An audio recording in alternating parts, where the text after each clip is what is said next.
Dans cette vidéo, je vais te parler des compréhensions de listes, un outil super puissant qu'on utilise beaucoup en Python et qui permet de faire la même chose que ce qu'on faisait auparavant avec des fonctions comme map ou filter qu'on n'utilise plus vraiment.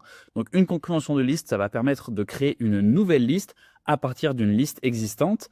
La syntaxe, c'est ce qu'on a ici. On va avoir une expression pour un élément dans un itérable et on peut même rajouter une condition pour filtrer à la fin les éléments qu'on va inclure dans notre liste. Je te montre avec un exemple ici. On a des nombres.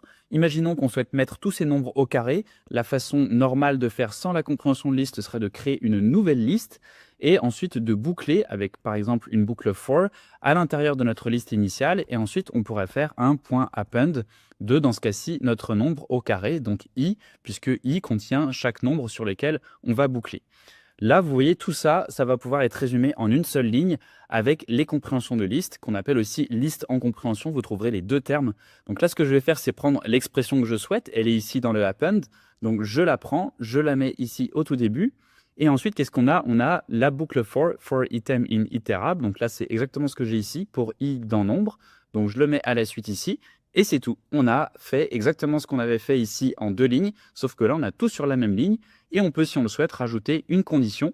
Donc pour ça, on le met à la fin ici. On peut dire par exemple if i modulo 2 est égal à 0. Donc là, ce qu'on va faire, c'est qu'on va juste récupérer les nombres pairs. Donc là, je vais mettre pair et je vais faire un print de tout ça.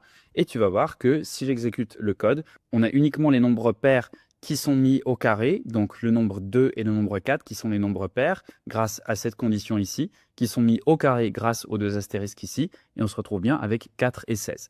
Donc tu vois, avec ça, on peut faire la même chose que ce qu'on ferait avec map ou avec filter, mais directement en une seule ligne avec une compréhension de liste. Et n'hésite pas à aller faire un tour sur Docstring, on a toute une page qui contient les glossaires ici, donc tu peux retrouver par exemple dans le C ici les compréhensions de liste, avec tout ce que je viens de t'expliquer, avec à chaque fois du code que tu peux exécuter, modifier pour voir ce que ça change, et tout ça est 100% gratuit. L'adresse c'est docstring.fr/glossaire, donc n'hésite pas à aller voir ça. N'oublie pas de t'abonner, dis-moi en commentaire si tu n'as pas compris ou si tu utilises les compréhensions de liste dans ton code, et nous on se retrouve très vite pour une prochaine vidéo.